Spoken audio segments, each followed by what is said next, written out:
How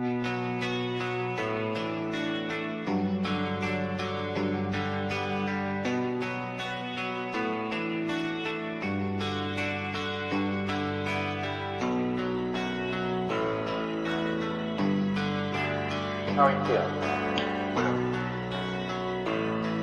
How long have you been here? 3 months, May 17th. And what brought you? That's difficult to answer.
Eventually resulted in your being here in the hospital.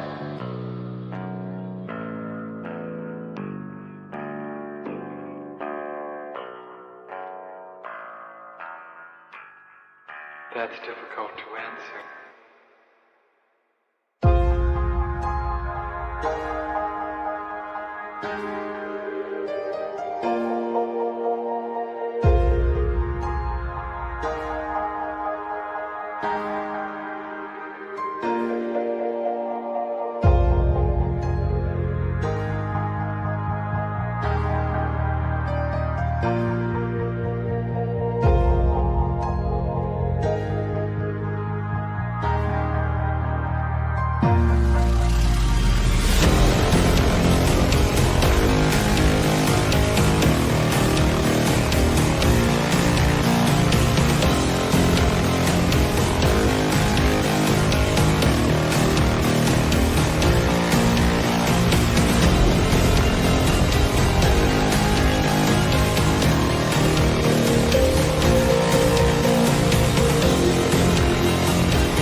this the end?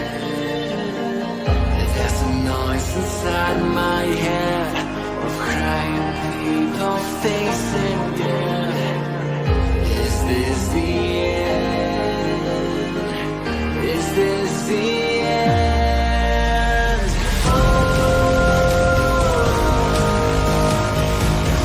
I'm burning in the dystopia.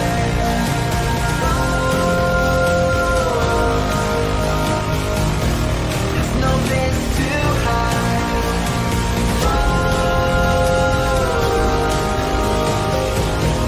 I'm burning in the dystopia.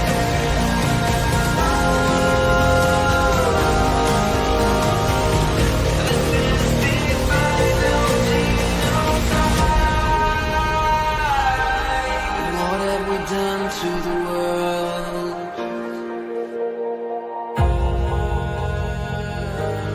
What have we done to the world?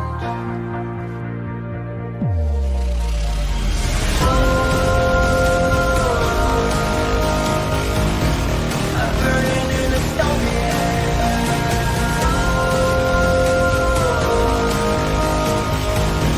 There's no place to hide.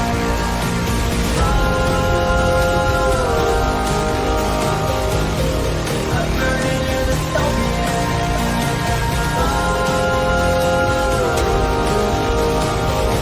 This is the final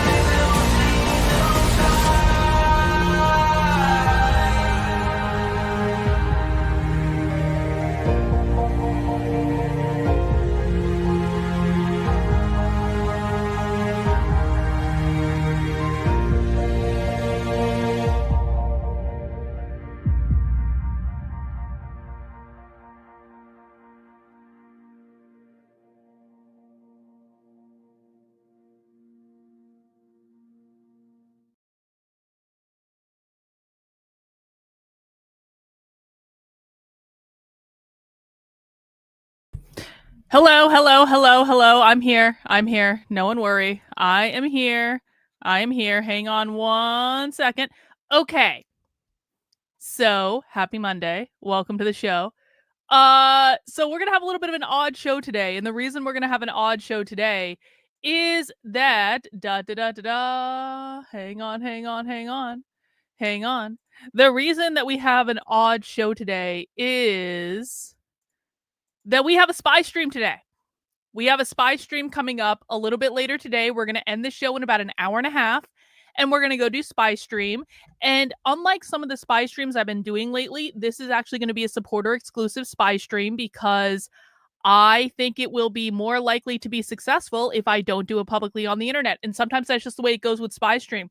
If you are new to spy stream, we go inside a live leftist training and we watch it live.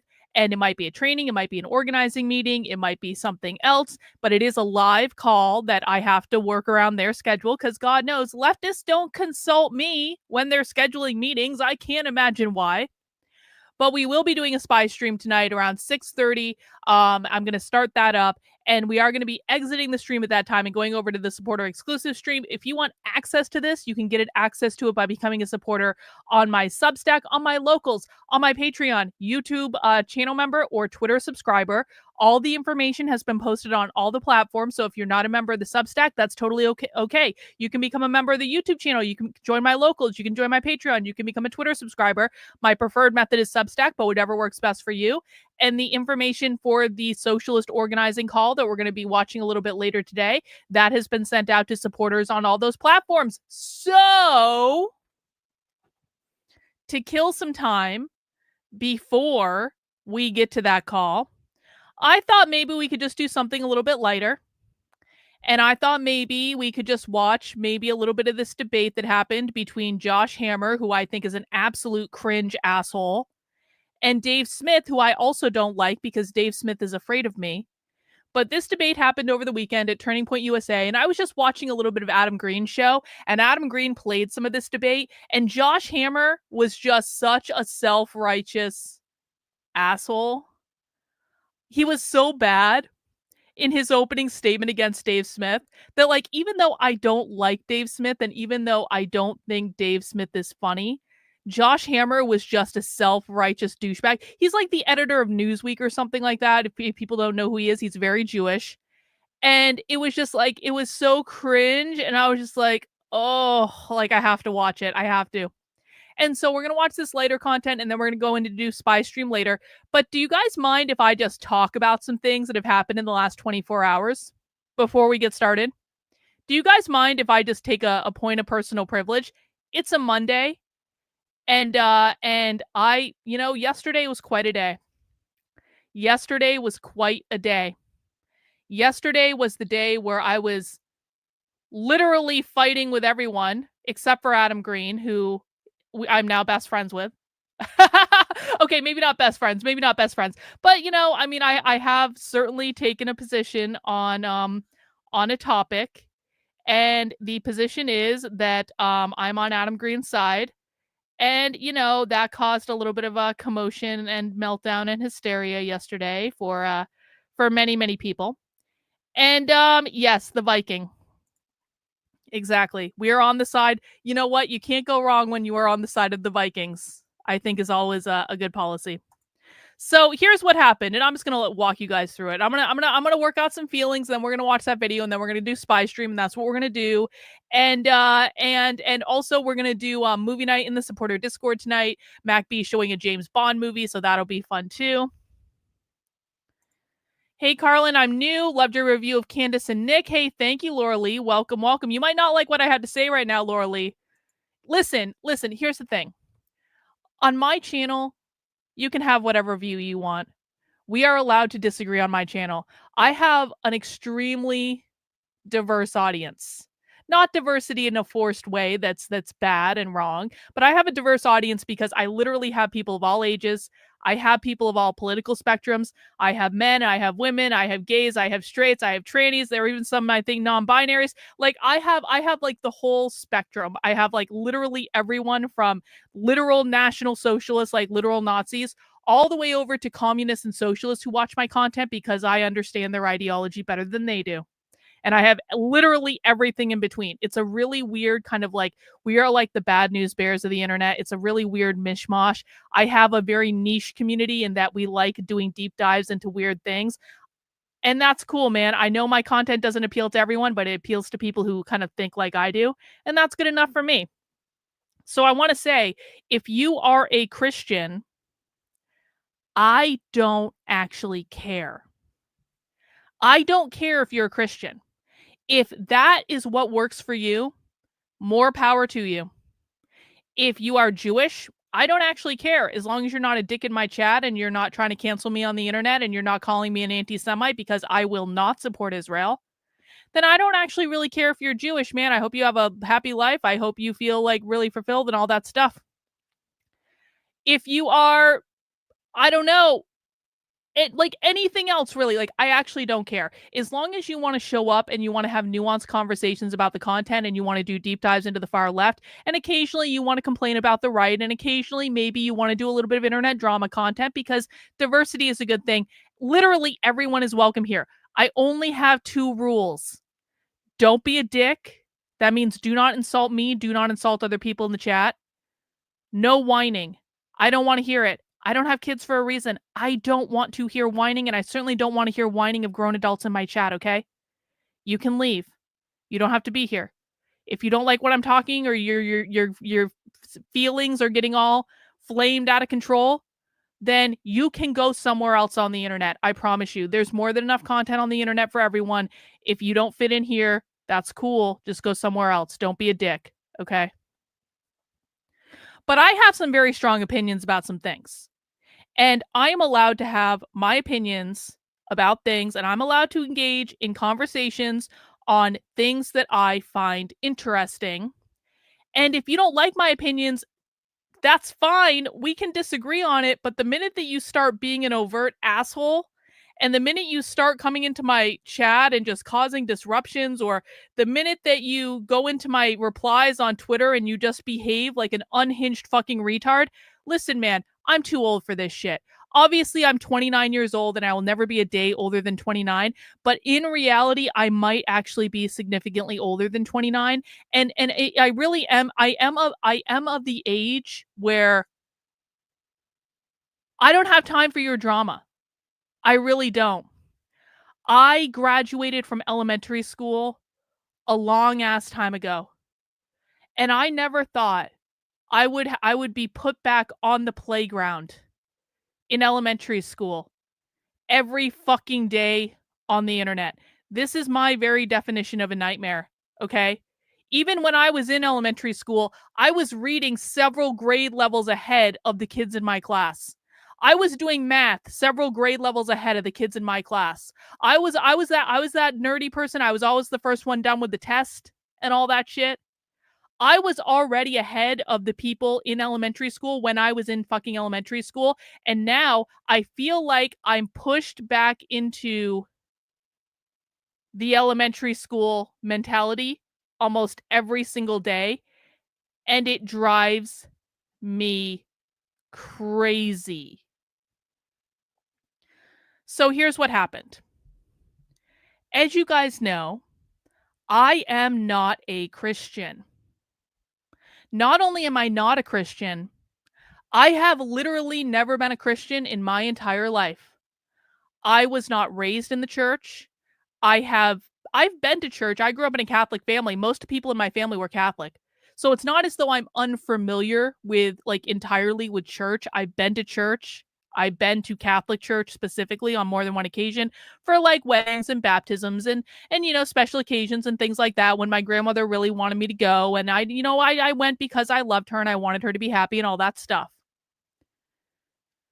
But I do not believe in organized religion. If organized religion works for you, that's fine. It doesn't work for me. I am a generalized spiritualist, is how I put it. I don't consider myself to be a pagan. I don't consider myself to be a witch. I don't perform magic. I do understand energy work. I understand I've done psychedelics on many, many, many occasions. I've worked with shamans all over the world. I've worked with teachers all over the world.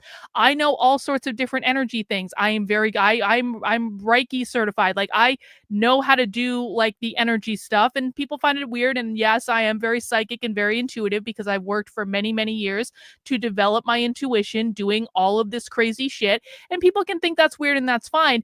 I personally think that religions that say that a virgin had a baby, I think that that religion is actually really weird.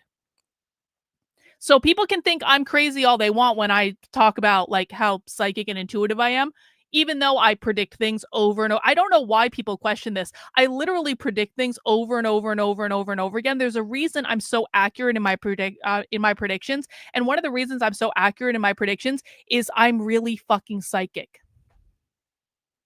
So you can think that's weird, but many of you are in a religion where you literally think a virgin had a baby.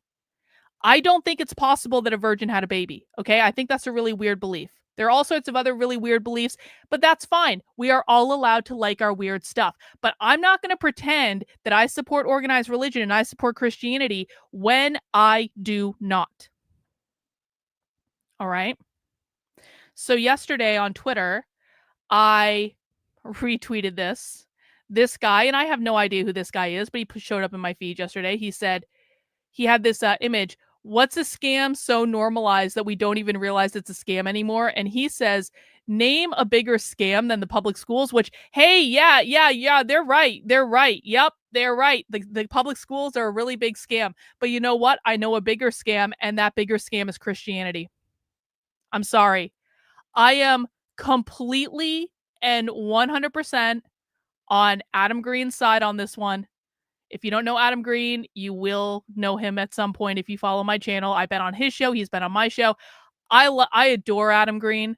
Adam Green basically runs around the internet telling people that Christianity is a Jewish psyop. It was created by some Jews, not all Jews, of course, but some Jews in order to control the Gentiles, to get them to worship a Jewish God, but not be Jews themselves because, you know, they aren't God's chosen people and all that. And I actually think that the way Adam Green talks about this is rather brilliant, and I appreciate him very, very much. And so I'm 100% on his side. Now, I do disagree with him on some things, and I might still debate with him on some things, but overall, I'm pretty much green-pilled on this whole thing. Well, there is a group of people on the internet who don't like that. And the group of people on the internet that I'm talking about are the Groypers. And the Groypers got very, very, very, very, very upset at me yesterday because I posted this and because I said that Adam Green was better than the Groypers. Because what happened is the Groypers are followers of Nick Fuentes. Now, it is actually very, very sad to me because I adore Nick. I don't agree with Nick on everything, God knows, but I adore Nick. I think that Nick is doing amazing analysis about international politics and all of the different dynamics in the Middle East. I think that Nick is ahead of the curve on so many different things. I just personally like I personally like him. I think he's very fiery, and I think he's very entertaining, and I think he's very funny and all that. The problem is not with Nick Fuentes. I have no personal beef with Nick Fuentes. However, on more than one occasion now, the Groypers have, for their own entertainment, just become complete overt assholes in my Twitter feed. And the thing is, they look for opportunities to do this. It's not as though the Groypers support my content. In the entire time I've been supporting Nick, and by the way, I've been supporting Nick for like literally years now. Literally years. So many more famous people have stabbed Nick in the back, have used Nick to gain clout, and then have totally left. Listen, first off, I never used Nick for clout because I never got clout from supporting Nick in the first place. But so many people, person after person in Nick's sphere, have supported Nick, and then they've had issues with the Groypers, and then there's been a big fucking flame out, and the Groypers laugh, and they're entertained by it, and all that stuff. And it's like, it's so stupid. Because the Groypers are actively driving away Nick's supporters. Now, I know that they're Nick's biggest supporters. I will never take that away from him. He has built an amazing, dedicated audience that loves him more than anything. However, I'm allowed to have opinions on the internet, and I love Adam Green, and I adore Adam Green, and I think we can all admit that probably the biggest problem that the Groypers have with Adam Green is that Adam Green looks like a fucking Viking, okay? He's like 6'4". He's a really big guy. He looks like a Viking.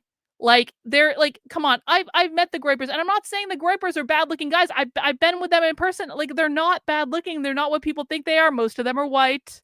Most of them are just, they're good looking. They can get girls. Many of them are married and all this stuff.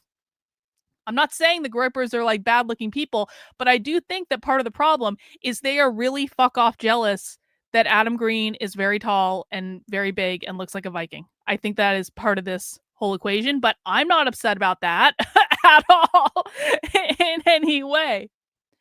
So I took Adam Green's side yesterday, and I just got flamed to high heaven from the Groypers, like literally all day long. We are talking like, I don't even know, minimally hundreds of messages in my replies, if not even into the thousands. I mean, I don't know. I cannot even tell you how many people I blocked yesterday just from the massive flame out that the Groypers were having in my feed.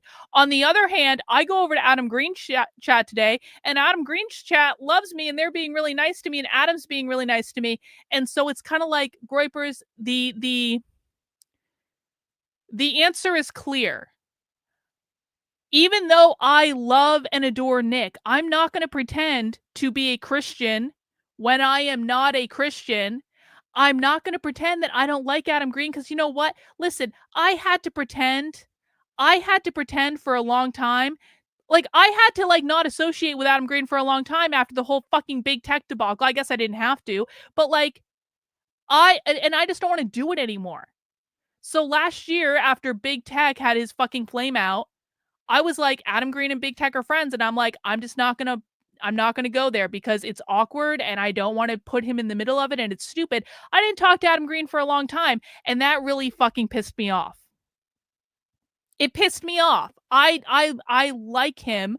I like his content. I like interacting with his ideas. And so I waited a whole year for that whole situation to try to blow over so that I could start talking and interacting with him again, because I felt like maybe just with time everything would blow over and everything would be good. And it turns out big tech is really as much of a baby as I thought he was. By the way, can I just say this? By the way, I was in a Twitter space last night talking about well, I wasn't talking, I was just listening.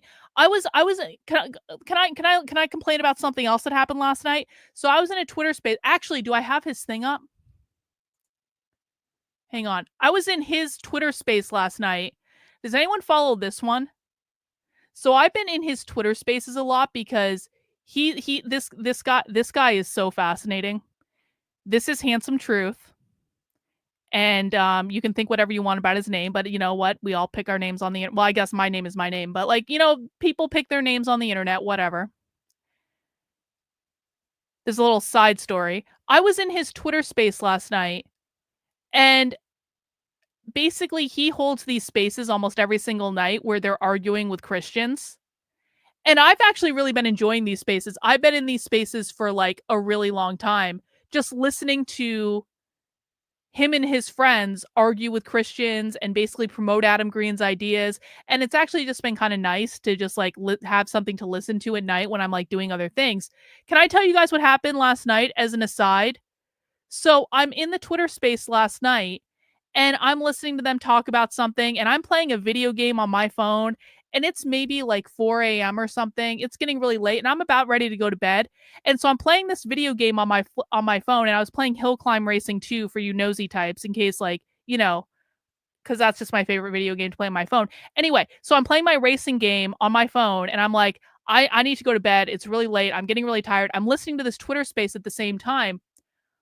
All of a sudden, the Twitter space, the sound goes away. And I'm like looking at my racing game. I'm like, what the fuck happened to the space? So I go back to the Twitter space, and I've been kicked out of the Twitter space. Do you want to guess who was one of the co-hosts of the Twitter space that booted me out of the Twitter space for no good reason last night, just because he's still all up in his feelings about me? Yeah, that would be big tech. I'm just saying, there were 3 people that could have kicked me out of that Twitter space last night. And I know I was booted from the Twitter space because I couldn't get back into it.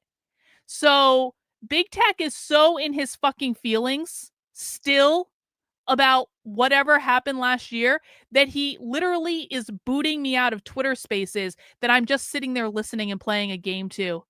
And it's not even, nothing is even happening. Yeah, what a fucking baby. Exactly. It was so fucking petty.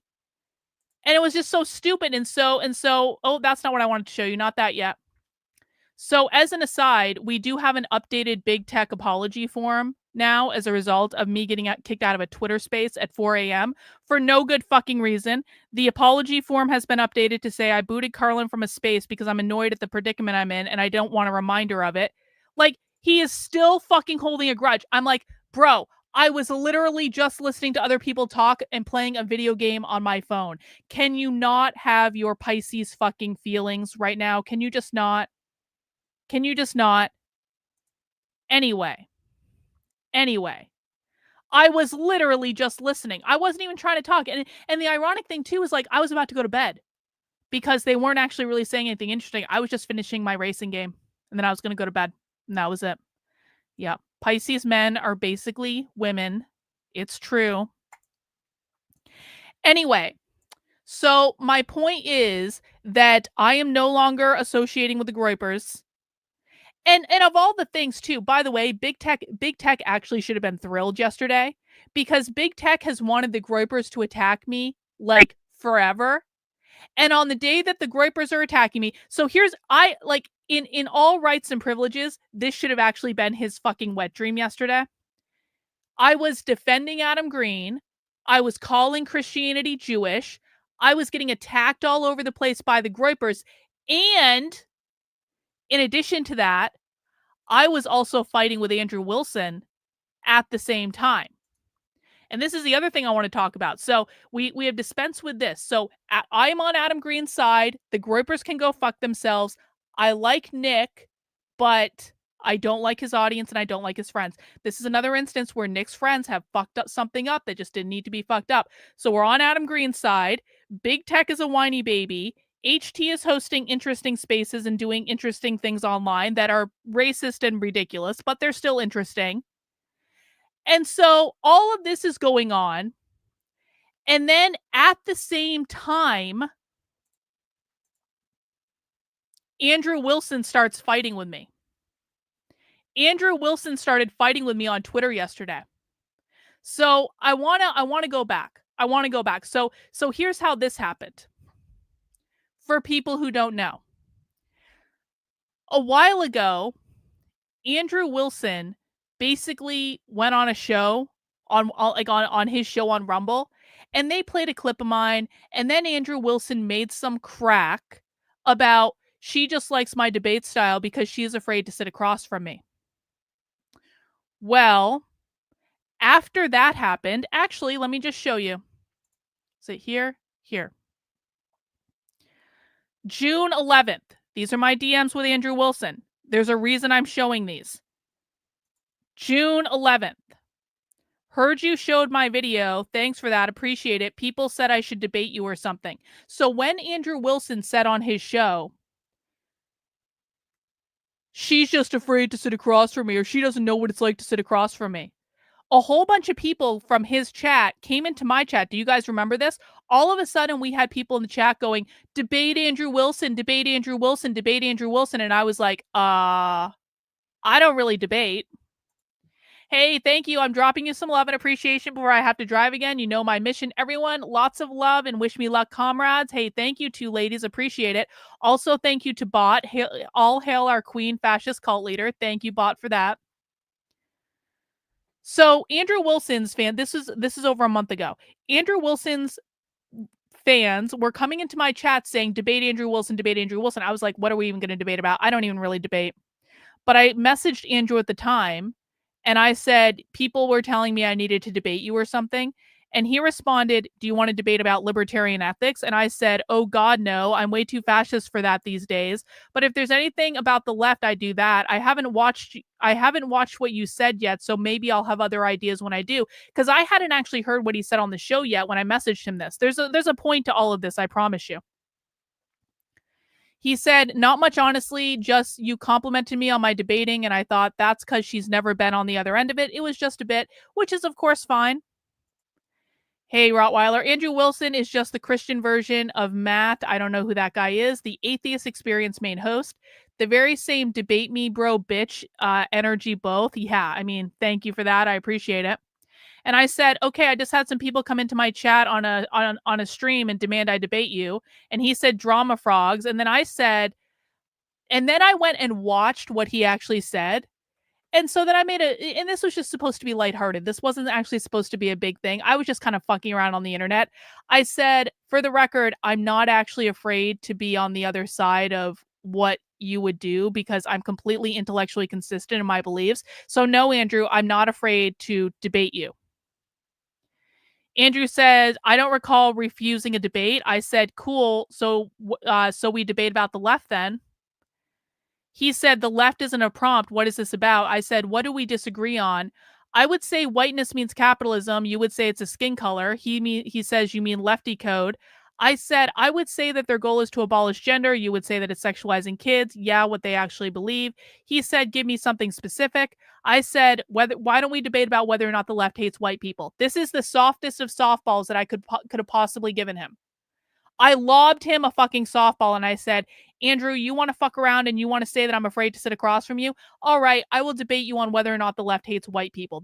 I could not have given him an easier topic to debate. Of course, it's a topic I've also written a book about, which might be pretty easy for me to debate too. But I think it's the most obvious disagreement we have. He says, okay, my position is that they do. My position is that they don't. He says, sure, I'll debate that. This is, again, June 12th. Sweet. When would you like to do this, good sir? No clue. Won't be a couple weeks at least because, number one, that's a gay debate. Number two, I don't have time right now. I said, okay, whatever. Let me know. I'm covering riot stuff anyway. Two, then come up with something better. I'm sure we disagree about many things. That was it. I said flat out, I would debate Andrew about this. I said, whenever we do it on your schedule, I don't really care. But like, maybe if Andrew was actually interested in following through on the shit talking that he did online, maybe he could have just said, okay, Karlyn, why don't we do it in a couple weeks on such and such a date? And I would have been fine. Well, guess what? I never actually heard back from him. There continued to be an argument about it. We were talking about like intersectionality, and that was it. That's the end of my DMs with Andrew Wilson. I hadn't talked to Andrew Wilson since June 12th. Okay. So that was number one, was that he shit talked me. I said, I'm not afraid to debate you. Just tell me when, and here's a topic. And if you don't want to debate about that topic, we can debate about any other thing on the internet. So nothing ever came of this, and Andrew never got back to me, and Andrew never gave me a time or a date. And so I just kind of forgot about it and moved on. Fast forward a couple weeks, and I'm covering the Socialism Conference, and people can go back. This is on the streams at the time. I'm covering the Socialism Conference, and then all of a sudden I think it was when I was covering that. It may have been when I was covering something else, but all of a sudden I get people in the chat again. Do you want to debate Andrew Wilson? Do you want to debate Andrew Wilson? Do you want to debate Andrew Wilson? And this time it was coming from, this is July. So this was during the Socialism Conference, July 2nd, or it was right before it. This is from Jake Rattlesnake, who is one of Andrew's friends, and they do a show together and all that stuff. And so Jake Rattlesnake 2 weeks later says, do you want to debate Andrew Wilson? And I said, yes, with the right topic. It has to be related to the far left or things I cover, any topics you proposed. And I said, and this was during the Socialism Conference, well, I already proposed to him the topic of if the left hates white people, but he called it gay. And I told him I'd debate him on literally any other topic to the far left that he'd like better. And he doesn't have any ideas. So again, I said, I will debate you, but you guys have got to give me a topic related to literally anything I cover. And you guys have got to give me a date. Never heard back from him. Well, because I can be a little trolly on the internet, sometimes I've been saying I think Andrew Wilson is afraid to debate me because, quite frankly, I do think Andrew Wilson is actually afraid to debate me. I think Andrew Wilson is fucking terrified to debate me. I think Andrew Wilson knows that I'm not one of his stupid, retarded OnlyFans whores. I think Andrew Wilson knows that I'm completely intellectually superior to him on this topic. I think Andrew Wilson knows that I know this topic backwards and forwards in ways that he could never fathom. I think Andrew Wilson has no intent on having an intellectual discussion on this topic. And the reason that I know that, and again, he could have picked any other topic. He thinks this topic is fake and gay. Fine, whatever. I don't really care. Literally pick any other topic you want to talk about. But instead of doing that, Andrew Wilson decided to belligerently come into my replies yesterday and throw a massive fuck off hissy fit. So this happened. One of his supporters responded, Andrew Wilson is greater than Adam Green. And I said, whatever, he's terrified to debate me. And Adam kicked his ass in the one debate I've seen them have, which is true. And then you'll notice there's a deleted post here. What did that deleted post say, do you think? What did that deleted post say? Well, it said something to the effect of, okay, fatty, tomorrow, 9 p.m. I'm only going to debate on your channel because I'm not going to put you on my channel for my audience. So essentially, Andrew Wilson came into my replies yesterday, called me fat repeatedly, and then demanded I rearrange my entire fucking schedule to debate him today now at 9 p.m. Now, listen. I think that this is a preview of exactly the type of debate tactic that Andrew Wilson would take. And I don't have the full screenshot because he deleted his fucking posts. So we can only get a preview of what it said based on what I could screenshot on Twitter. And honestly, I think that this is just, you guys saw the DMs. I was nothing but nice to Andrew Wilson. I was nothing but nice to Jake Rattlesnake. Maybe there's been a little light teasing and trolling, but I don't actually think I've been that rude. And I just don't think it's appropriate to go into someone's Twitter feed and say, fatty, fatty, fatty, fatty, fatty, fatty, fatty, fatty, fatty, debate me, bitch, debate me, bitch, debate me, bitch, tomorrow, 9 p.m., your channel, not my channel, because I'm not putting you on my channel for my audience.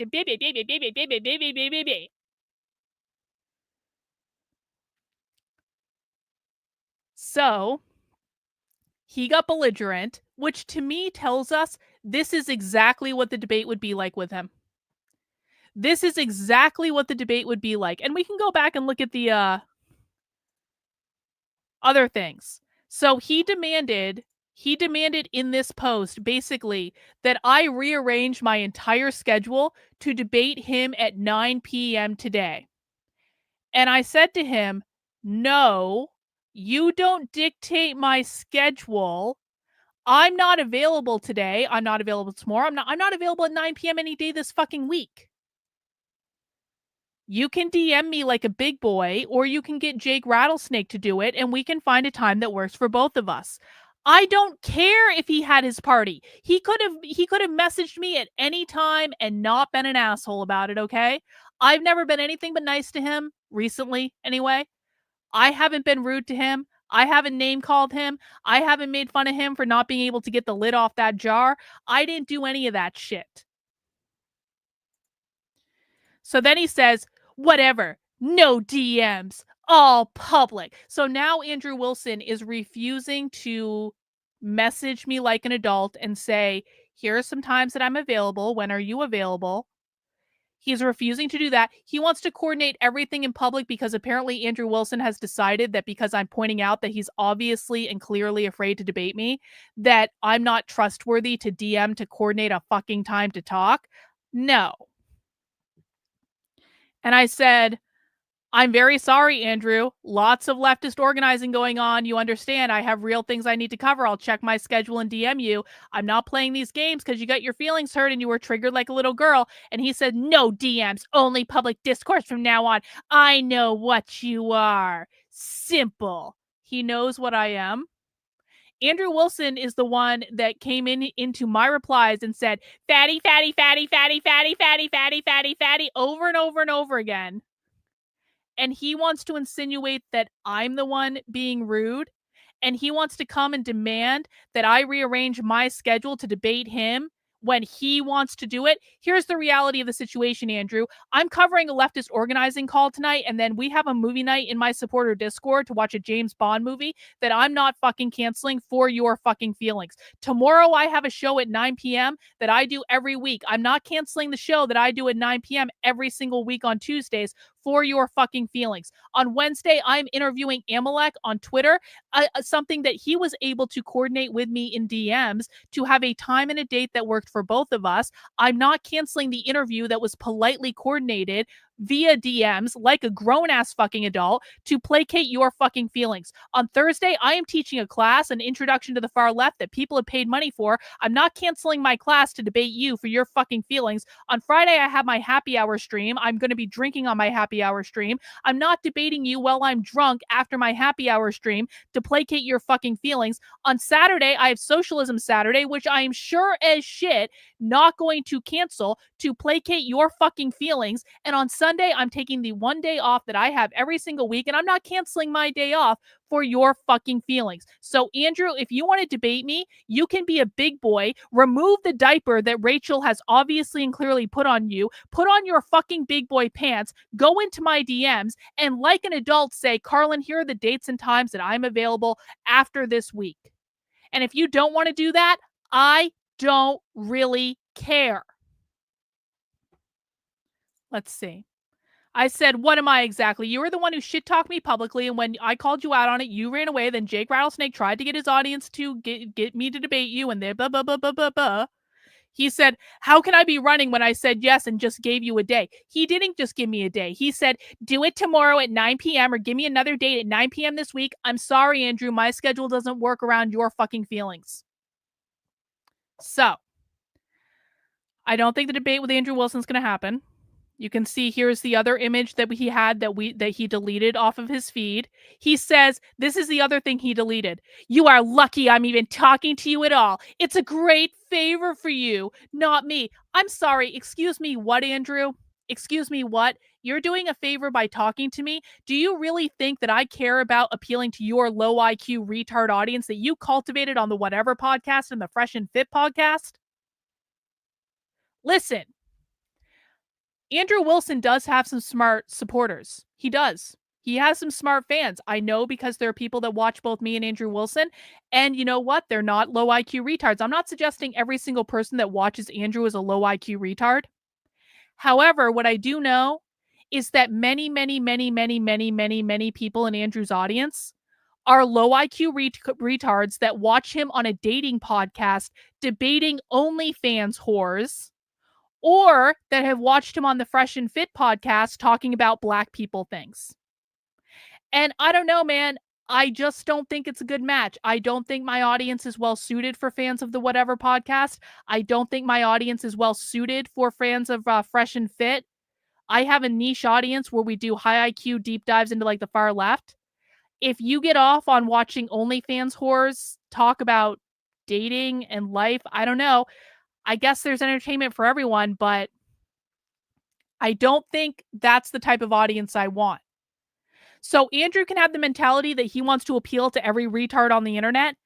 I take a little bit of a different approach. I don't want to appeal to the retards of the internet. I want to appeal to people who want high IQ content, doing deep dives into the subjects that I care about. So he said, "You got 1 week, you stupid bovine, to give me a day and a 9 p.m. time slot for the debate. That's all you get. And it's way more than you deserve." No, Andrew. No. Because again, sadly for you, my schedule is booked at 9 p.m. every day this week.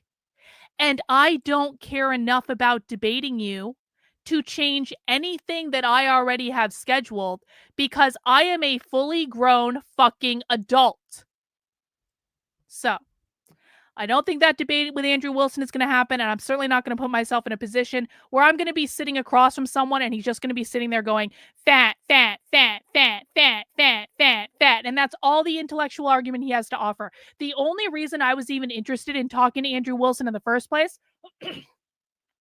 the only reason I was even interested in talking to him in the first place was to actually pressure test some of my ideas. Just because I do actually have respect for his debate style. But it is obvious and clear to me that Andrew's debate technique in regards to me is going to be insulting me, to try to trigger me, to get me to cry or shout or do any of these other things. And that's how he's going to win the debate, because obviously he cannot make an intellectual argument.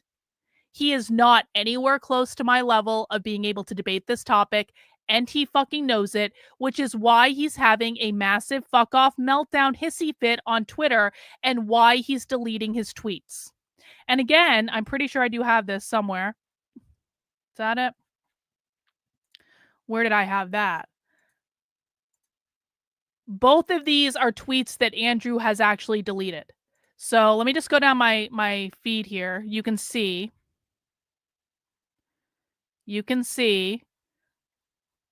If Andrew was really so proud of his posts, let's find them. Hang on. Oh, do you guys see Elmo? Elmo went off. That's Amalek. So these were the tweets that Andrew deleted. So you can see he's so proud of his ask of coming into my feed and calling me fat over and over again and demanding I rearrange my schedule for him, that he deleted those tweets, probably because he was drinking when he sent them. And so then I said, I don't even remember what I said. He's like, shut up and go away, because he's such a little fucking boy. And I said, look at how many feelings Andrew has when he's not debating OnlyFans whores. Anyway, so it was a big day yesterday. I broke up with the Groypers. I am I don't know, maybe I hope Adam Green actually likes me, because I'm now fully committed. I'm completely fucking committed to supporting Adam Green. Like, the amount of bullshit that I had to take in my Twitter feed yesterday from the Groypers behaving like absolute and total retards, I am like fully committed to this Adam Green thing. I'm also even not that one. I'm also even enjoying him. I'm also even like, I was watching some of his show yesterday that he did before his Twitter space. And even Handsome Truth's show to me is kind of like interesting now because it's kind of like I was thinking about this. It's like you guys know I love horror movies. I love like torture porn horror movies. I love I love the worst possible horror movies in the world because this is just what I've grown up on. I feel like watching Handsome Truth's show when he is like calling around and saying all sorts of like racist things to people. It's actually entertaining to me in the same way that like watching a really good horror show is. You know, I was thinking about this. He's like is Mizakan here? Do you know what Handsome Truth is? Handsome Truth is like the Sallow of internet racists. He's like the thing that you know you shouldn't be watching. If you don't know what Sallow is, don't worry about it. But like don't Google that if you don't know what it is, by the way. I promise you, you're gonna regret Googling Sallow if you don't know what Sallow is. Don't Google that if you've never heard of that movie. But Handsome Truth is like the Sallow of internet racists and neo-Nazis because he's just so out there. And it's like once you start watching his show, you can't take your eyes off it. It's like, I feel like I shouldn't be watching this, but I am, but I feel really bad about it, but I kind of like it and I kind of am entertained by it. And it's kind of funny in a really absurd way. So even yesterday, it was such a big day. So I like permanently aligned with Adam Green. I'm never not supporting Adam Green because the Grapers can go fuck themselves. I've been watching and being entertained by Handsome Truth's content. I've been fighting with Andrew Wilson, and then Big Tech is fucking kicking me out of his Twitter spaces because Big Tech's having all sorts of feelings. And it's so stupid because like all the different people that I've been fighting with, Big Tech hates Andrew Wilson. Big Tech loves Adam Green. Big Tech loves talking about how Christianity is Jewish. And he likes Handsome Truth. And he's kicking me out of Handsome Truth spaces when, in fact, he should just be embracing all this and taking his I told you so victory lap. That's really, when we're getting right down to it, when Big Tech wants to kick me out of these fucking Twitter spaces, which I'm going to be annoyed about for a minute. Like, really, what he should have done yesterday is take a massive victory lap. Hey, Karlyn, I told you so. The Grapers suck. Ha, ha, ha, ha, ha. He could have done that. No, he has to kick me out of Handsome Truth's Twitter spaces when I'm literally just listening, playing a video game. Anyway, this is my thing. How do I know it was him that kicked me out? There were 3 people that were in that Twitter space. It was Handsome Truth, who I don't think would kick me out. It was some other guy who I don't even know who he is, so I don't think he would kick me out. And it was Big Tech. It was one of those 3 that kicked me out of the Twitter space. I think I know which one it was. Anyway, that's what's been going on, and that's all I really wanted to say about it. All right, who wants to watch some debate? We now have 40 minutes to watch a half-hour debate because I've been yapping so much. Okay, let's watch a little bit of this debate, and then we're going to go do Spy Stream. Men on the internet, man. Men on the internet. Men on the internet. I'm like, men, can I just cover the far left and can I cover the far left and enjoy Adam Green? Like, I'm not asking too much. I'm not asking too much. I like Adam Green's ideas. I like that Adam Green looks like a Viking. Can I just have some time off to enjoy it? No, the men even got to ruin that. They got to ruin everything. Ruining everything all the time. Oh, you sent in a super chat, Rottweiler? Sorry. Andrew has an above-average verbal IQ, good at reciting facts and following a shtick, but a functionally low IQ to generate ideas on his own. It's sad. It's sad, but I wasn't really that interested. I don't know why Andrew Wilson seems to think I was oh so desperate to debate him. Because I was like, bro, you were the one who shit-talked me on your show. I didn't even care about any of this. But no. I would love to enjoy Adam Green. I do enjoy Adam Green. Don't worry about it. All right, let's watch this debate. Yeah, I trigger everyone, and now everyone is triggered. Is anyone feeling triggered in the chat? Does anyone want to work out their feelings in the chat? Hang on, I'll even put the chat on the screen. If you guys want to work out your feelings in the chat, if anyone's feeling a little triggered by me, if anyone's getting their feelings hurt, if I've said anything to offend anyone's fragile sensibilities, please feel free to work out your feelings in the chat. We're going to watch this debate for a little while, and then we're going to go do Spy Stream, and are you literally shaking? Yeah. Apparently, I have that effect on men. Okay, whatever. Let's see what happened. Put his body in the way. We're gonna fast forward. Dave Smith. Dave is comedian. A lot of fans of yours here in the audience, funny. Dave. Not and funny. Also a libertarian. And well, we're not going to such as talk it much is. about that. But we were talking about how much we agreed backstage on certain things. And Dave, means a lot that you made work here. You took a awful flight to get here from halfway across the country. And so, Dave, you could plug your stuff as well, because I don't know the name of your show and stuff. But I want to start with this. I want to start with opening statements, if you will. There are 3 big things that I want to cover. And we just did a focus group with some of our students here earlier. The 3 big things I want to cover. We want to cover the 12-day war between Israel and Iran. What do we think of that? Good, bad? How did Trump handle it? Number 2, we want to talk about the appeared, the fake, or the real amount of Israeli influence in American politics, from AIPAC to how congressmen are involved, and kind of have our discussion debate. And then finally, it's one thing to be against stuff, everybody. You can always, I don't like this, I don't like that.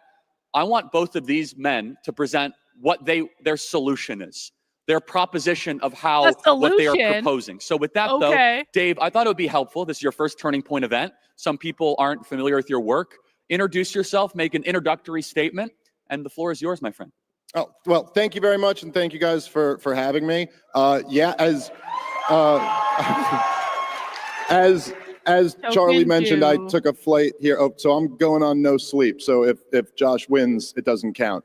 But I'm a stand-up comedian, and I'm also a libertarian. I'm really a follower of the greatest congressman who's ever lived, who is Dr. Ron Paul, who is turning 90 years old. Happy birthday to him. As far as, look, I would say I think that American foreign policy for my entire life has been insane, and like criminally insane. We've launched war after war. We've talked about peace through strength the whole time, but all we've gotten is permanent militarism and forever wars against countries that pose no threat to us. And a huge part of the reason why we've embarked on this is because the neoconservatives hijacked our foreign policy, and they were in power after 9/11. And the neoconservatives, as everybody who's followed it knows, were joined at the hip with the Likud party. That's just a fact. They all admit it in their own words. And you can go back and you can read the Clean Break memo. You can read the companion piece, Coping with Crumbling States. This was written by David Wormser and Richard Pearl. And they laid out their plan. Now, their plan was that to help Israel, the Clean Break is a break from the peace process, a break from Oslo, which was designed to give the Palestinians their own state. And these neoconservative geniuses decided that instead of the Israelis making peace with the Palestinians, they could just have the US overthrow all of the surrounding governments that were giving Israel a hard time. And this is where 4-star General Wesley Clark says that he saw the plans right after 9/11 to overthrow 7 countries in the next 5 years. And what was the last country on that list? It was Iran. Okay? This is a big part of what the whole conflict is about. Now, the neoconservative has kind of become like a pejorative for war hawks these days. And don't get me wrong, I support that. Keep calling them neocons. But the actual neoconservatives, the self-identified neoconservatives, aren't really in power anymore. But Benjamin Netanyahu is still in power in Israel. And the Likud party is still pushing for this. Now, I want very quickly, I'll try to not go too long here. Okay. They actually did focus group testing back in the 90s before the first Gulf War in Iraq. And Americans weren't really moved by, we have to reinstall the king of Kuwait, but they were moved by the nuclear threat. Now, if you go read Coping with Crumbling States or the Clean Break memo, in the 90s when the neocons admitted they wanted to overthrow Saddam Hussein, they never said it was because he had nuclear weapons. They said he was a problem for Israel in the region. They only made up that lie after 9/11 because they knew that's what would sell you, or maybe not you, you're too young, but sell your moms and dads on going and fighting this war. And by the way, when they talked about wanting to overthrow Iran, it was the same thing. Never had nothing to do with a nuclear threat. That's just the thing they use now as the excuse. So yes, there is tremendous influence by Israel in our government. That doesn't mean I'm subscribing to some crazy conspiracy or telling you to hate Jewish people. I'm Jewish. I'm just saying They have influence. They've used it in a very negative way, and we should reject this insane foreign policy and embrace the foreign policy that Dr. Ron Paul advocated, which is the foreign policy of the founding fathers. Stay out of entangling alliances, stay out of unnecessary wars, be friends with the world, and trade with the world. That's the key to prosperity. Thank you, Dave. Josh, opening statement, feel free to respond, and then we'll proceed as we go. So that was about 3.5, 4 minutes, so same amount of time. All right, so it's really great to be here. Thank you, Charlie, for having me. Thank you, Turning Point, for having me back. It's really wonderful to be at this amazing conference. You know, Dave joked that he didn't get any sleep last night. Today's actually also a fast day on the Jewish calendar. I'm not eating or even drinking water, so we're all on the same page here. We're all just totally screwed. So you can kind of get off the same starting place there. Look, there's a lot of substance to respond to. I'll just really briefly do that, and then we'll talk about what I actually want to talk about in my opening remarks. Dave mentioned this alleged coordination between the neo. Hang on. Can we just talk for a minute about men who wear loafers but don't wear socks and they think this is a good look? See, if you want to be able to identify who is going to be the smuggest asshole in the room before they even open their mouth, it's almost always the asshole who thinks it's a good look to wear loafers without socks. Which I presume he means Bush-era foreign policy and the Likud party. I presume half of you probably don't even know what the Likud party is. It's referring to the Israeli right. It's very instructive, and Dave always conveniently neglects to inform the audience of this, that the actual leader of the Israeli right back in 2002, a man by the name of Ariel Sharon, vehemently opposed the Bush administration going into Iraq. So this whole notion that Israel is talking America into foreign wars is total nonsense. Actually, in 2011, when the Obama administration toppled Muammar Gaddafi in Libya, it's actually well known that Libya actually sent secret diplomatic envoys to Israel trying to tell them to then talk to the United States and France to talk NATO off of that attack there. So this whole narrative is totally backwards there. But I want to kind of dumb things down a little bit here. I see a lot of people wearing 47 hats. I voted for President Trump multiple times. I love our president. You guys love our president, right? You love President Trump? Okay. This is Turning Point. Listen. You want to know who the grifter shills are? It's literally everyone who's telling people to move on from the Epstein list. Hey guys, nothing to see here. Trump pinky swore that there's just nothing with the Epstein list. Can everyone go home now? Can everyone go home? Like, we all have to trust Trump, and Trump knows what's best for us. Like, no, Charlie, no, go fuck yourself. No, we're never forgetting. We're never moving on, Charlie. It is never going to happen.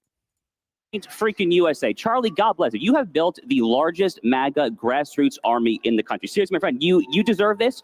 You all are card-carrying members of it. We here are part of that. The good news is that while no one should be afraid of debate, and this debate is a nice thing here, the MAGA movement is actually quite unified. Believe it or not, all the talk to the contrary when it comes to these issues. An overwhelming majority of self-identified MAGA Republicans support close U.S.-Israel relations. According to a CBS News poll, moreover, after the recent Operation Midnight Hammer B-2 bombers in Iran, 94% of self-identified MAGA Republicans supported President Trump's dropping those B-2 bombs on Fort Natanz and the other Iranian facilities there. This is a wildly popular policy there.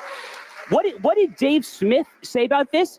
He re-upped his now years-long crusade to call for Donald Trump's impeachment. Y'all probably don't know that about Dave Smith, do you? He's now called for Donald Trump to be impeached multiple times.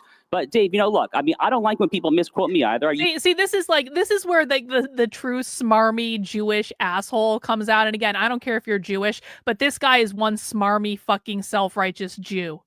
It's like, excuse me, audience, did you know that Dave Smith, who threw the entire Libertarian Party under the bus to try to get everyone to vote for Trump, did you know that Dave Smith is so upset over Trump bombing Iran that he's now called for Trump's impeachment? Do you believe that he wants our greatest president of all time and the greatest supporter of Israel that has ever lived to be impeached? You probably don't like when people misquote you. So I actually have a little bit of a highlight reel here of Dave Smith's tweets over the years. Dave Smith, March 19th, 2024.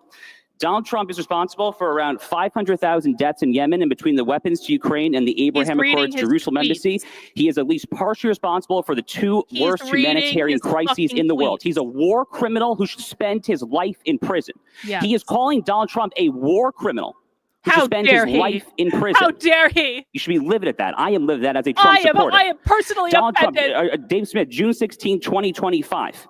Trump allegedly had full prior knowledge of Israel's attacks and gave it his blessing while pretending to be negotiating with the Iranians as a cover. So if this is true, Trump is the most impotent bitch of a leader imaginable. He's calling our president the greatest president in my lifetime an impotent bitch. Are you kidding me?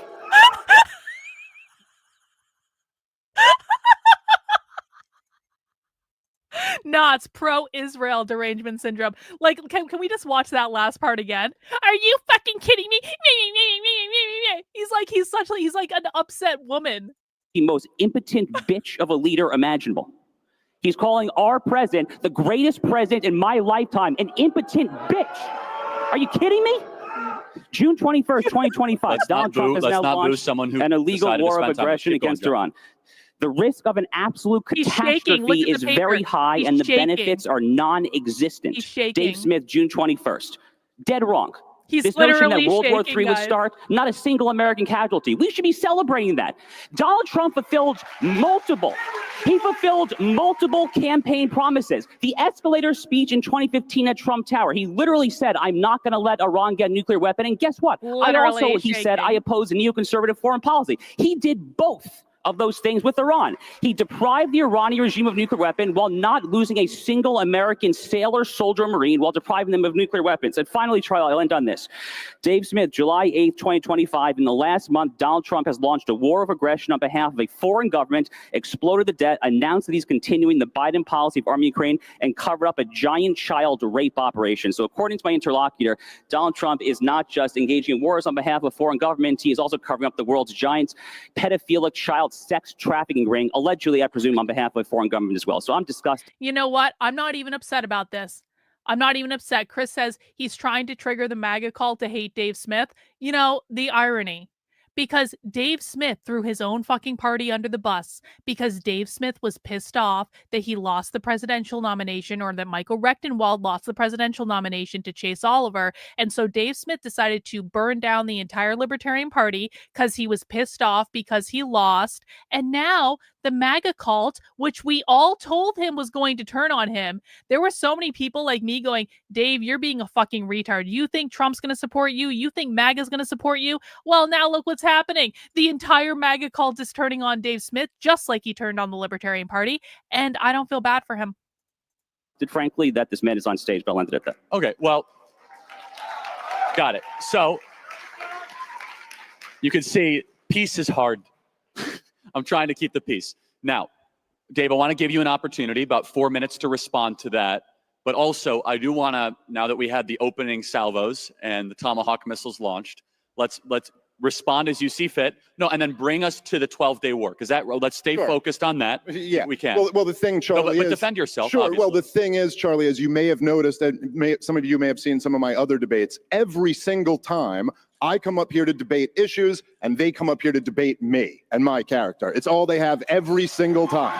I know that feeling, Dave. They can't actually take on any of the arguments. I know that feeling well. Low-hanging fruit of, you guys like Trump. This guy said bad things about Trump. Listen, guys, I'm a free American. I supported Donald Trump in this last election. Yes, he did just actively cover up a giant child rapist ring, and I'm going to criticize him for that, okay? And I'm sorry, after all these years of us right-wingers saying, protect the children, come on, that's bad for your soul if you don't. You speak up about that. It's horrible what he's doing. And, you know, as far as the actual substance of what Josh said here, which there really wasn't much, but I already pointed this out the last time we debated. His topic about how Sharon was against the war in Iraq is total nonsense. Sharon's envoy initially opposed it when he found out that Bush was going to invade Iraq, not because he didn't want Saddam Hussein to be overthrown, but because he wanted regime change in Iran first. And then when the George W. Bush administration assured him that Iran would come next, they got on board with it and they started pumping out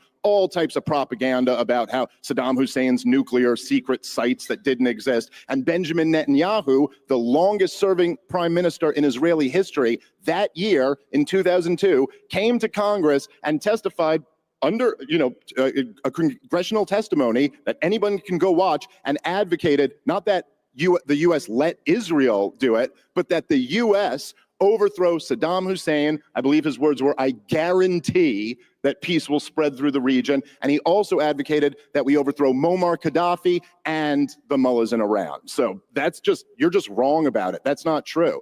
And yes, have I been critical of Donald Trump when I think he gets things wrong? Yeah. I mean, I think that's what we should do. This is America. You criticize the government when they get things wrong. And so I don't even know what else. Josh, wait 1 sec, Josh. I got to keep the peace here. Dave, about a minute-ish. Okay. Dave, I'm taking her time. You said look, mean as far things, as okay. Take about a minute and a half and try to do the 12-day war thing. Yeah, sure. As far as the 12-day war goes, I mean, look, I'll be honest. Donald Trump, it might be the greatest thing he's ever done in his life that at the end of the 12-day war, he after the Iranian response was as weak as it was, and they gave us advanced warning, so there were no American casualties, he started pushing for a ceasefire. And that was great that he did that. But the point is that the war never needed to be launched to begin with. Iran did not have nuclear weapons. Iran, according to all of the intelligence, including our director of national intelligence, until a day after Israel bombed them and she changed her mind, go read the annual threat assessment from earlier this year. Iran had not made the political decision to acquire a nuclear weapon, and they were in negotiations with Donald Trump at the time to bring their enrichment down. There was just no need other than the fact that Benjamin Netanyahu wants that regime overthrown. Josh, feel free to respond. Real. Yeah, I'd be curious if Dave Smith also believes in the tooth fairy and pink unicorns. I mean, what lie does Dave Smith not believe, frankly? Look, the recent 12-day war is literally the encapsulation of the Trump doctrine of foreign policy. Donald Trump ran against neoconservatism. He is not a neoconservative. That's good, because neoconservatism is actually really, really bad. I actually have a whole chapter in my book, Israel and Civilization, talking about how bad neoconservatism is. It's chapter 7. If you haven't read, you should go ahead and pick up a copy. So it's really good that Donald Trump opposes moralistic nation-building boondoggles. Guess what Donald Trump is also not, and never has been since day one? He's never been a hardcore isolationist. He is a foreign policy nationalist and realist. We would say that he is a Jacksonian. He is in the mold of Andrew Jackson, one of his favorite presidents of all time, because he believes in generally following the very wise advice of George Washington in his farewell address, that you should beware of foreign entanglements. But when you are attacked, you are going to punch back 3 times as hard. How many times has Trump said that in a debate there? When he's punched, he's going to punch back really, really, really hard. What happened in the 12-day war was you had a close ally, Israel, that through their wonderful control of the skies, and they're taking out the missile launchers and the IRGC command there, essentially paved a very clean runway through that, and they're neutralizing Hezbollah last year in 2024, that then allowed the United States to come in with the B-2 bombers and the death blow. It was a perfect alley-oop. For you basketball fans, it was kind of like Kobe Bryant tossing it to Shaquille O'Neal back in the way. It was a perfect tag team operation to neutralize and set back by many years the threat of a regime that, whether or not we care to admit it, has actually been at war with the United States at least since the 1983 Beirut, Lebanon, Hezbollah barracks bombings that slaughtered 241 Marines, arguably since the 1979 hostage crisis as well. Again, Donald Trump fulfilled multiple campaign promises. He set back the nuclear program. Not a single American soldier, sailor, or Marine died. It was a brilliant, brilliant move of statesmanship, a fantastical move. Frankly, it's a borderline Mount Rushmore worthy accomplishment, I would say. So here's what I'm going to do. I'm going to insert Are myself, you because I don't want us serious? to talk past each other, because these conversations have a tendency to do that. So I'm going to I'm going to ask Trump both on of you a Mount critical Rushmore for question bombing that Iran. both of you guys already launched. Josh, to you first. Dave's contention, and Dave, you can correct me if I'm wrong, is that the nuclear program was not a threat, correct? That it was a intel push. Would you even say that? I'm strong manning your argument, steel manning it. Josh, what do you have to say to that, to the veracity of the claim that there was an imminent threat of Iran getting a nuclear bomb? That is a core point of Dave's argument. Then, Dave, I'm going to throw back an equally difficult question for you. Josh. Okay, so I profess agnosticism as to the imminent nature, Charlie, because I have not seen the reports. Neither have you, neither has Dave. Literally, no one in this room has actually seen the report. So I do not know literally what the exactly imminent nature of the threat was, it would be impossible for me to say, I'm not going to bullshit you and pretend like I know, because I simply don't know. What I can say is the following. Iran has transparently and obviously been trying to acquire a nuclear weapon for 2.5, 3 decades. We know this for approximately 1 to 2 million different reasons. Yes, and for all of those 2.5 to 3 decades, they have always been within days of acquiring a nuclear weapon, according to whatever president wanted to go to war in the Middle East on behalf of Israel. It's always been just a day or two away this entire time.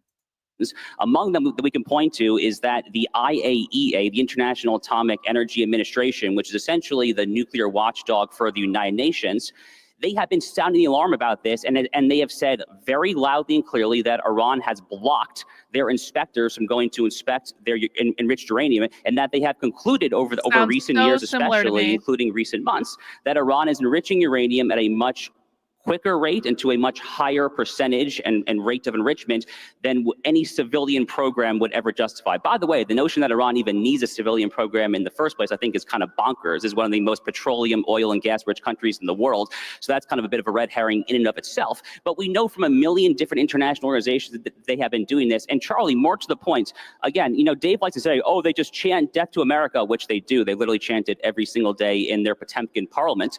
But they actually do act on it. They killed hundreds and hundreds of American soldiers on the roadside of Fallujah, Al-Anbar province during Iraq with Qasem Soleimani supplied IEDs. They have killed Americans going back to the 241 Marines in Beirut, Lebanon. By the way, the Hezbollah jihadists who organized that operation to slaughter those Marines in Beirut, Lebanon in 1983 was a man by the name of Fuad Shakur. The U.S. State Department had a $5 million bounty on his head following the 1983 slaughter of the Marines there in Beirut. He went alive for 41 years. You know who killed him last year? The IDF. Israel took out this guy that the State Department had a $5 million bounty on for 41 years for killing 241 of our boys back in 1983 in Beirut. So I'm going to now ask, I'm going to a really tough follow-up for you. You do not want Iran to get a nuclear weapon. Bad. Would you, if it ever took, if it required U.S. troops on the ground, would that be worth Iran not getting a nuclear weapon?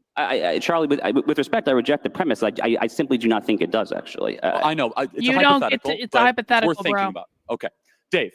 He doesn't answer. I got to ask you tough questions now. Okay? Yeah, but I want to respond to some of this stuff, because all of that's wrong. You will. Hold on. I don't want us to talk past each other, else we're going to spend all this time on prime. Why is Charlie Kirk talking right now? This is almost even worse than Josh Hammer, honestly. Ministers in 2002 that the audience doesn't know about. Dave, no, I really have making to claims do this, about Dave. like something that's just not true. I want you to get to, but I want to just ask a very simple question. From your perspective, because I just asked the tough one to Josh, are you okay, or do you think we should do anything to prevent Iran from getting a nuclear bomb? Anything, sure. Yeah, there's lots of things I think we should do. Is military action ever justified?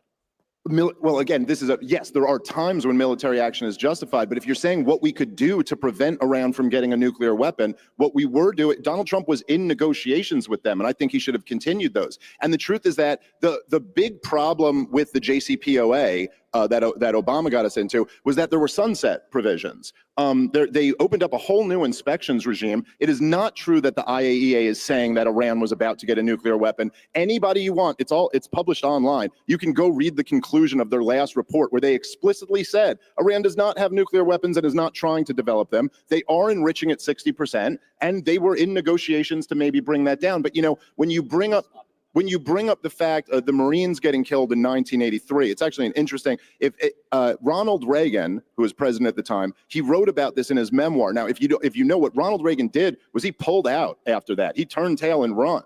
And he said in his memoir, he said, I underestimated the irrationality of Middle Eastern politics, and we never should have gotten involved in that. Now, if you want to say that Iran backed them, okay, couple years after that, Charlie, there was a scandal in the Reagan administration. It was the something Contra, Iran-Contra. That's right. Ronald Reagan was selling weapons to the Iranians a couple years after this happened. So to come back now 40 plus years later and use that as the excuse why we got to go to war with Iran. I mean, just think about how crazy this is. And the stuff he said about the roadside bombs in Iraq is just not true. It's been debunked. It's more war propaganda that's been debunked. I highly recommend anyone can read the book Enough Have Already. You spoken to a Josh? One second. Highly recommend people read the book Enough Already. It is the best book that's been written about the terror wars by Scott Horton. He has all the footnotes in there. You can go through it yourself. It's completely debunked. Those roadside bombs were built by Shiites in Iraq. Now, some of them did have relationships with Iran, but the majority of Iraq is Shiite. So yes, we invaded the next door country and we got into some fights with the Shiite groups there. But to you say that's a reason why we now have to invade Iran or we have to bomb them or something, it just doesn't make any sense. One or two really quick, Chris, follow-ups, Sure. and then we'll do this. Both sides need to get under literally good shaking cross-examination. again. Do you think it would be bad if Iran got a nuclear bomb? Yes, I think Okay, it's good. bad. I think it's bad. And I think we can all agree on that. That is a moral I don't agreement. think anybody should be allowed to have nuclear weapons secretly. Right. Israel, So, Israel, that? I will Israel. ask Josh about that because that's a not so subtle dig at Israel. Yes. Hold on. Are you suggesting that Israel has nuclear weapons? I don't know, actually. Secretly? They probably do. Yeah, you but- do. Yeah, they do. I don't know Yeah. the intelligence. I'm not that of DNI, but I mean, they probably do. But let me ask you, Dave. How could I Now, possibly another know, question. Dave? What is your now, let's just say, criticism? No U.S. troops were killed. It required no U.S. troops on the ground. There was no war. It lasted 12 days. Fordo was pretty eliminated. I mean, even the Iranians say it. So looking at it now, 12 that's actually days not later, what they're saying, Charlie. what is your That's not problem what they with what say at seems to be all. a masterclass in 12 days, in, out, no problem, no U.S. troops? We've kind of moved on. What would your problem with that be? You know, I think, and I do think there's something really sick and poisoning about this, is that our country has become so addicted to war that if we launch a war and you go, well, hey, it wasn't a complete catastrophe. I mean, 1 million people didn't die in this one, like in Iraq, or hundreds of thousands didn't die in this one, like in Afghanistan or Libya or Syria. It's like, okay, look, people died in this war. Okay, there were both Iranian civilians and Israeli civilians who died in this war. It was a terrible thing for them and their families. This was a catastrophe. And my point is that the war never needed to be launched to begin with. But there's no reason why we even have to be enemies with Iran. They oppose this is a third world country in the Middle East that does not have nuclear weapons, does not have intercontinental ballistic missiles, does not have an air force capable of hitting us with anything. This is Israel's problem. We don't need to be involved in this. Sorry, we got our own issues here. And look, again, I'll give Donald Trump credit that, okay, it didn't turn into a catastrophe. He took the off-ramp when he had the chance. But look, a lot of that was out of Donald Trump's control. The risk of this war, like a lot of people love to, like Josh likes to read my tweets when I was saying this could turn into a catastrophe. Because you were dead wrong and you look stupid. Josh. Don't do it. Don't say. Hold on. No. Let's de-escalate You the are stupid. No, stupid. actually, what respond. Josh is saying You're is so the lowest stupid. IQ argument that anyone can make. Yep. I was warning that there's a risk of a catastrophe, and he's saying you're stupid because there wasn't a catastrophe. This is on the level of playing Russian roulette, and if the bullet doesn't go off, you go, see, dummy, you were warning that could go bad. That doesn't prove anything. Listen, for all you guys, you talking about how big and bad the Iranians are and what a scary threat they are, what if they hadn't given us advance notice? What if Iran was actually as suicidal as people like Josh pretend they are? And what if their response had killed a few hundred Americans in the region, which by all military assessments, they are capable of doing? What would Donald Trump have had to do then, Charlie? What would he have done? I'm the moderator. No. Okay, sorry. Like, come on, Dave. It was a rhetorical question. I know, but both sides are getting tough questions here. The point is, Donald Trump would have had to respond even harder. How many would have, could have, are we going to have to? This is not living in reality. Let's give Josh a chance to respond. Yes, but first, Josh, it didn't happen. It's a counterfactual. all One second. You hadn't have had breakfast this morning. When people talk over each other, they don't like listening to that. So that's why I'm here. Josh, I want you to respond to that. But to Dave's point, do you think Israel has a secret nuclear program, and is that a problem? Yeah, I think it's not particularly disputed that Israel has a nuclear program. We know exactly where it is based. This is not a particularly hidden thing there. I mean, it's so well known, in fact, Charlie, that I don't know exactly why it's officially a secret. Unofficially, it's not much of a secret. I'm non-Israeli. I have no idea why the exact policy is the way it is. I don't particularly have a program with it. As I said, it's one of the world's worst kept secrets. It kind of just is what it is. But more generally speaking, I don't understand why we're going so far down this rabbit hole of would have, could have, should have. The people, look, let's say something very simple here. The people who said that Donald Trump's involvement In the 37-hour operation of the B-2 bombers flying from Missouri to Iran and back with not a single shot fired at our boys. By the way, as I said, that was partially due to the fact that the IDF had so neutralized the Iranian Air Force and their defenses there. So the fact that he was able to accomplish that so amazingly there, we should have seen that coming, because it was actually pretty easily foreseeable. And the people who did not see that coming are the people who have lost credibility to comment, frankly, on these affairs. People who warned about thousands and thousands and thousands of dead American lives, who said that China and Russia would swoop in and that this would be World War III. Well, you know what? God bless you all, because you apparently survived World War III. It was the shortest World War III of all of our lifetimes. I didn't say any of that. So what are you? Dave, I restrained Josh. Josh, keep going. Again, this is the Donald Trump foreign policy doctrine in action. It is quick surgical strikes. Roger Stone was talking about it earlier. It's exactly right. He is not a neocon. Neoconservatism, bad.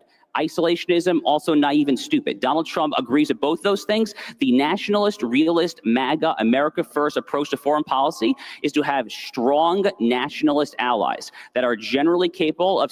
The only America... Oh, God. The only America First position is to support Israel, guys. We have to support Israel. You are not America First if you do not support Israel and everything that Israel wants, and you want to give Israel all of our money, and you want to go to war on behalf of Israel. You are not American First unless you want to do all those things, okay?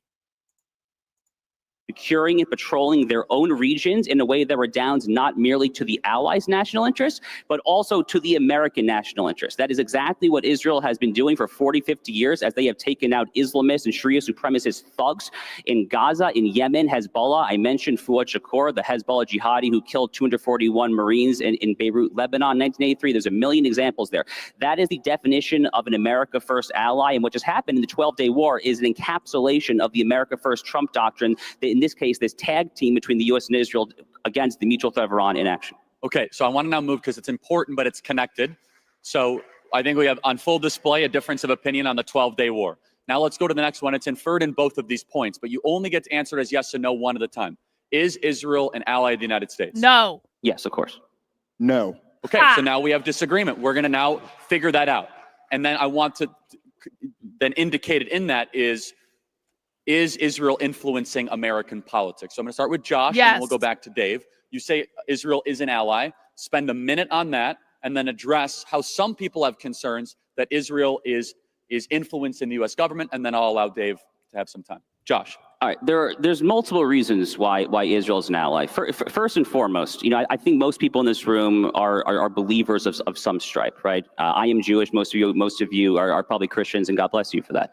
If you have any attachment whatsoever to the holy sites, if you have any attachment whatsoever to this narrow strip of land between the river and the sea, as the Hamas propagandists call it, then you're going to have some reason to care about this particular sliver of land. That's point number one. Let's just kind of get it out there, especially if you understand that we in Western civilization are fundamentally at war with barbarism. Barbarism being best represented by the Islamists and Sharia supremacists. Oh yeah, we're all at war with when you Islam. understand that Western civilization really just is the Bible, there is a special calling to have an ally with a certain part of the Middle East. That's point one. Point two is just the Islamist deterrent point, Charlie, which is that America has faced jihadism time and time again, going back for 40, 50 years.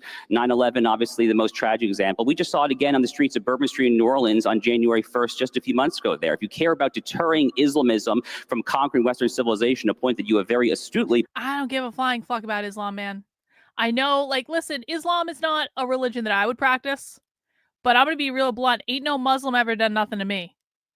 Like, no Muslim, like, literally, I have never had a Muslim do something rude to me, or like attack me or try to cancel me. I have had many Jewish people try to destroy my life, destroy my reputation, defame me, spear me, slander me, all this stuff. I've never had this problem with the Muslims. I'm not saying Islam is perfect. I'm not saying it's a religion I would practice. I'm not saying I would want to live in one of their countries. I don't. I'm just saying that if I had to choose, I don't think that Islam is a threat to us. Been talking about a lot recently on your TV hits and on social media, a very, very important point. If you care about defending Western civilization from the barbarians, you absolutely have to place a special premium on this particular relationship.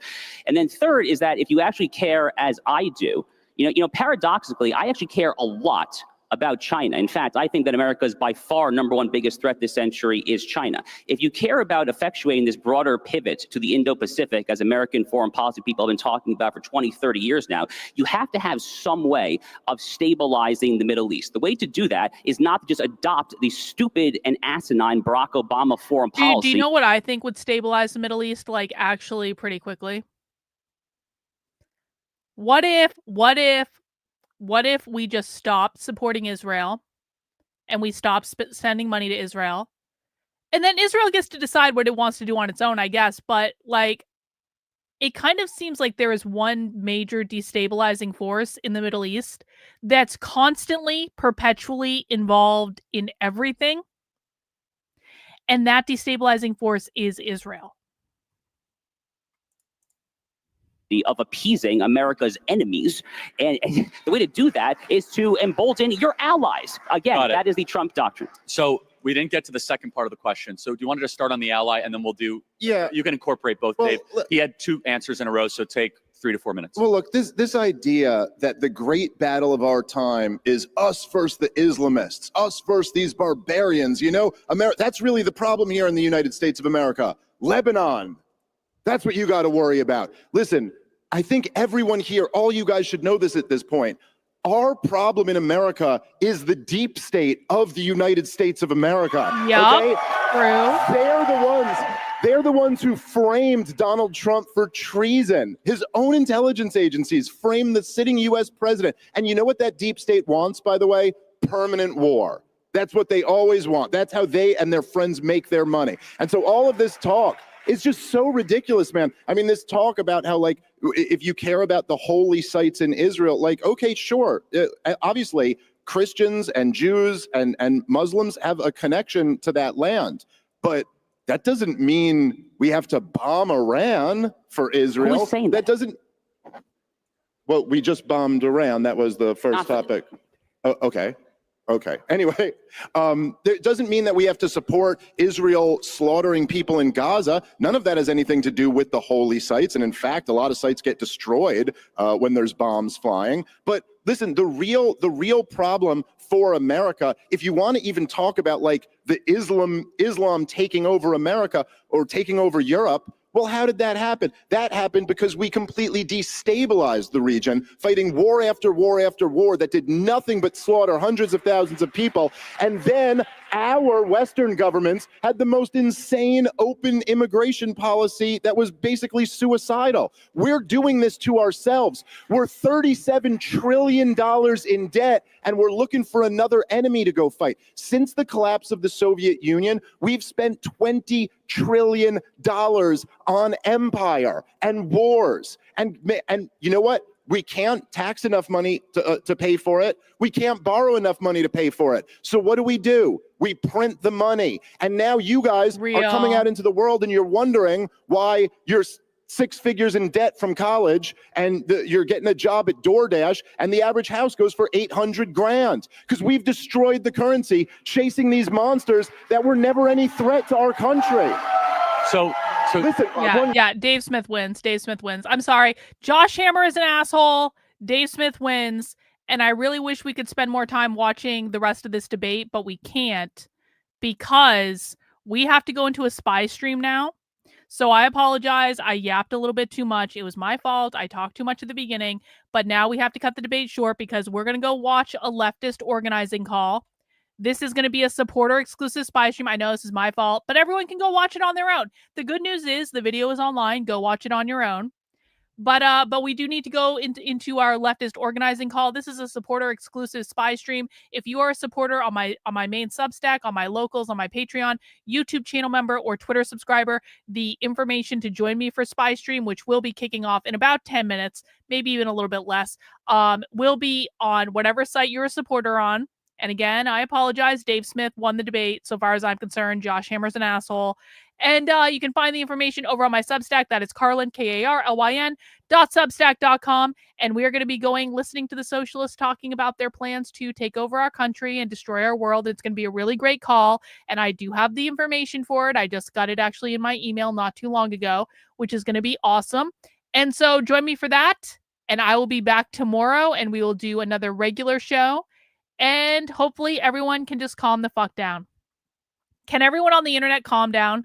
Can everyone on the internet just stop being a dick in my replies? Can everyone on the internet that has feelings over on Kicks stop kicking me out of Twitter spaces where I'm literally just listening to people talk and playing a fucking video game? Can everyone relax? Can Andrew Wilson fucking, like, you know, have a beer and fucking relax? Can the Groypers, like, do whatever the Groypers do and fucking relax? Can everyone just calm the fuck down?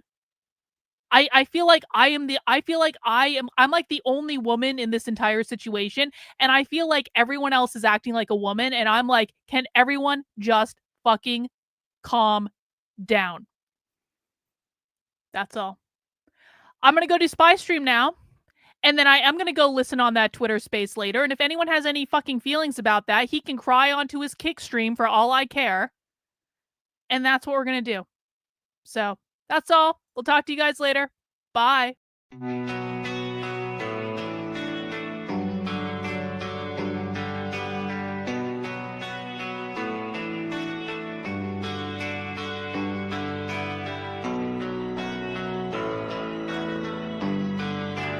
How are you feeling?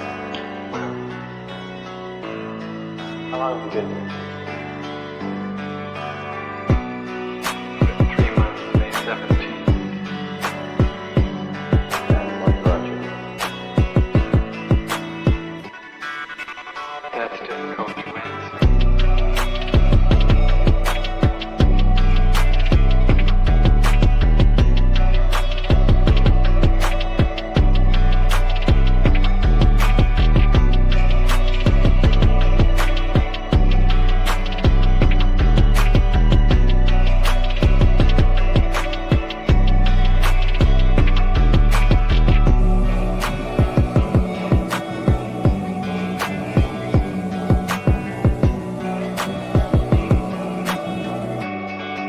Would you give me some idea?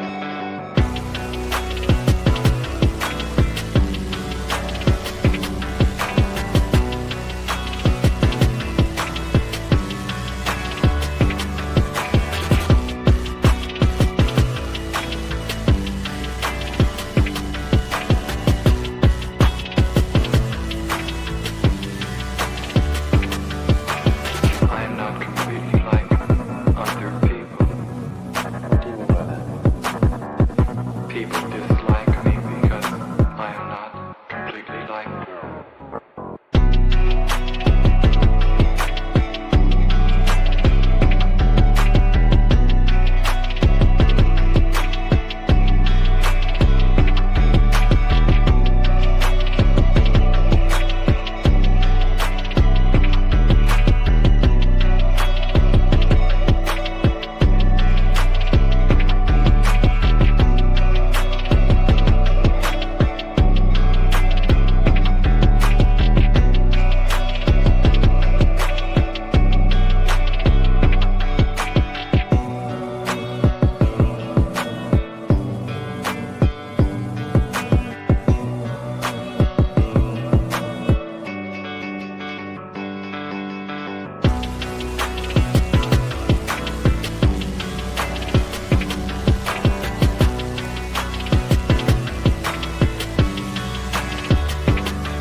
I am trying to do with my life something which few people try to do, and this influences my thinking and consequently my action.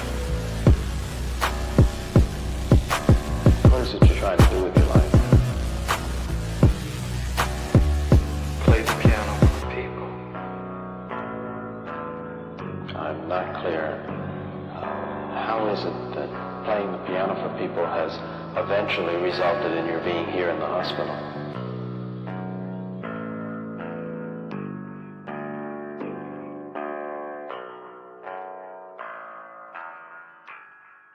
That's difficult to answer.